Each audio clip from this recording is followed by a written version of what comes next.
नमस्कार बच्चों, आज हम वसंत भाग 3 पुस्तक का पाठ 2 लाख की चूड़ियाँ पढ़ेंगे, जिसके लेखक श्री कामतानाथ जी हैं। इस पाठ में लेखक अपने बचपन की एक स्मृति के बारे में बता रहे हैं। सारे गांव में बदलू मुझे सबसे अच्छा आदमी लगता था, क्योंकि वह मुझे सुंदर सुंदर लाख की गोलियां बनाकर देता था। मुझे अपने मामा के गांव जाने का बड़ा चाव था कि जब मैं वहां से लौटता था तो मेरे पास ढेर सारी गोलियां होती थीं। गोलियां रंग बिरंगी, जो किसी का भी मन मोह लें। वैसे तो मेरे मामा के गांव का होने के कारण मुझे बदलू को बदलू मामा कहना चाहिए था, परंतु मैं उसे बदलू मामा न कहकर बदलू काका कहता था, जैसा कि गांव के सभी बच्चे उसे कहते थे। बदलू का मकान कुछ ऊंचे पर बना था। मकान के सामने बड़ा सा सहन था, जिसमें एक पुराना नीम का वृक्ष लगा था। उसी के नीचे बैठकर बदलू अपना काम किया करता था। बगल में भट्टी दहकती रहती, जिसमें वह लाख पिघलाया करता था। सामने एक लकड़ी की चौखट पड़ी रहती, जिस पर लाख के मुलायम होने पर वह उसे सलाख के समान पतला करके चूड़ी का आकार देता था। पास में 4-6 विभिन्न आकार की बेलन नुमा मुंगेरियाँ रखी रहती थीं, जो आगे से कुछ पतली और पीछे से कुछ मोटी होती थीं। लाख की चूड़ी का आकार देकर वह उन्हें मुंगेरियों पर चढ़ाकर गोल और चिकना बनाता, और तब एक एक कर पूरे हाथ की चूड़ियाँ बना चुकने के पश्चात वह उन पर रंग करता। बदलू यह कार्य सदा ही एक मचिए पर बैठकर किया करता था, जो बहुत ही पुरानी थी। बगल में ही उसका हुक्का रखा रहता था, जिसे वह बीच बीच में पीता और अपना काम करता। गांव में मेरा दोपहर का समय अधिकतर बदलू के पास बीतता। वह मुझे लला कहा करता था और मेरे पहुंचते ही मेरे लिए तुरंत एक मचिया मंगा देता। मैं घंटों बैठे बैठे उसे इस प्रकार चूड़ियाँ बनाते देखता रहता। लगभग रोज ही वह 4-6 जोड़े चूड़ियाँ बनाता। पूरा जोड़ा बना लेने पर वह उसे बेलन पर चढ़ाकर कुछ क्षण चुपचाप देखता रहता, मानो वह बेलन न होकर किसी नववधू की कलाई हो। बदलू मनिहार था। चूड़ियाँ बनाना उसका पैतृक पेशा था, और वास्तव में वह बहुत ही सुंदर चूड़ियाँ बनाता था। उसकी बनाई हुई चूड़ियों की खपत भी बहुत थी। उस गांव में तो सभी स्त्रियां उसकी बनाई हुई चूड़ियाँ पहनती थीं। आसपास के गांव के लोग भी उससे चूड़ियाँ ले जाते थे, परंतु वह कभी भी चूड़ियों को पैसों से बेचता नहीं था। उसका अभी तक वस्तु विनिमय का तरीका था। बच्चों, वस्तु विनिमय यानी बार्टर सिस्टम, वस्तु के बदले वस्तु देना या लेना, और लोग अनाज के बदले उससे चूड़ियाँ ले जाते। बदलू स्वभाव से बहुत सीधा था। मैंने कभी भी उसे किसी से झगड़ते नहीं देखा। हाँ, शादी विवाह के अवसरों पर वह अवश्य जिद पकड़ जाता था। जीवन भर चाहे कोई उससे मुफ्त चूड़ियाँ ले जाए, परंतु विवाह के अवसर पर वह सारी कसर निकाल लेता था। आखिर सुहाग के जोड़े का महत्व ही और ही होता है। मुझे याद है, मेरे मामा के यहाँ किसी लड़की के विवाह पर जरा सी किसी बात पर बिगड़ गया था, और फिर उसको मनाने में लोहे लग गए थे। विवाह में इसी जोड़े का मूल्य इतना बढ़ जाता था कि उसके लिए उसकी घरवाली को सारे वस्त्र मिलते, ढेरों अनाज मिलता उसको अपने लिए पगड़ी मिलती और रुपए जो मिलते सो अलग। यदि बदलू को किसी बात से चिढ़ थी तो वह थी कांच की चूड़ियों से। यदि किसी भी स्त्री के हाथों में उसे कांच की चूड़ियां दिख जाती तो वह अंदर ही अंदर कुढ़ उठता और कभी कभी तो 2-4 बातें भी सुना देता। मुझसे वह घंटों बातें किया करता था। कभी मेरी पढ़ाई के बारे में पूछता, कभी मेरे घर के बारे में और कभी शहरी जीवन के बारे में। मैं उससे कहता, शहर में सब कांच की चूड़ियां पहनते हैं, तो वह उत्तर देता, शहर की बात ही और है लला, वहाँ तो सभी कुछ होता है। वहाँ तो औरतें अपने मर्द का हाथ पकड़कर सड़कों पर घूमती भी हैं, और फिर भी उनकी कलाइयाँ भी नाजुक होती हैं ना, इसलिए लाख की चूड़ियाँ पहने तो मौज भी ना आ जाए उन्हें। कभी कभी बदलू मेरी अच्छी खासी खातिर करता।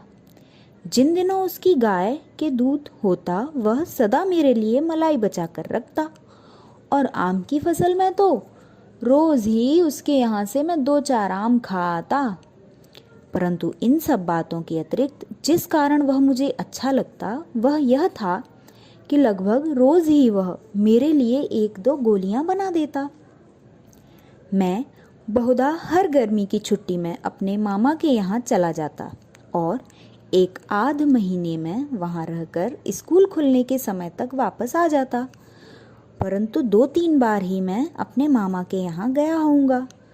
तभी मेरे पिता की एक दूर के शहर में बदली हो गई और एक लंबी अवधि तक मैं अपने मामा के गांव न जा सका। तब लगभग 8-10 वर्षों के बाद जब मैं वहाँ गया तो इतना बड़ा हो चुका था कि लाख की गोलियाँ मेरी रुचि नहीं रह गई थी। अतः गांव में होते हुए भी कई दिनों तक मुझे बदलू का ध्यान न आया। इस बीच मैंने देखा कि गांव में लगभग सभी स्त्रियां कांच की चूड़ियां पहने हैं। विरले ही हाथों में मैंने लाख की चूड़ियां देखी। तब एक दिन सहसा मुझे बदलू का ध्यान हो आया। बात यह हुई कि बरसात में मेरे मामा की छोटी लड़की आंगन में फिसलकर गिर पड़ी और उसके हाथ की कांच की चूड़ी टूटकर उसकी कलाई में घुस गई और उससे खून बहने लगा। मेरे मामा उस समय घर पर न थे। मुझे ही उसकी मरहम पट्टी करनी पड़ी। तभी सहसा मुझे बदलू का ध्यान आया और मैंने सोचा क्यों न मैं उससे मिलकर आऊं। अतः शाम को मैं घूमते घूमते उसके घर चला गया। बदलू वहीं चबूतरे पर नीम के नीचे एक खाट पर लेटा था। नमस्ते बदलू काका, मैंने कहा। नमस्ते भैया, उसने मेरी नमस्ते का उत्तर दिया और उठकर खाट पर बैठ गया। परंतु उसने मुझे पहचाना नहीं और देर तक मेरी ओर निहारता रहा। मैं हूँ जनार्दन काका का बेटा, आपके पास से गोलियां बनवा कर ले जाता था, मैंने अपना परिचय दिया।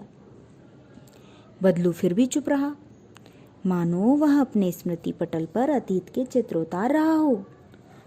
और तब वह एकदम बोल पड़ा, आओ आओ लला, बैठो, बहुत दिन बाद गांव आए। हाँ, इधर आना नहीं हो सका काका, मैंने चारपाई पर बैठते हुए उत्तर दिया। कुछ देर फिर शांति रही।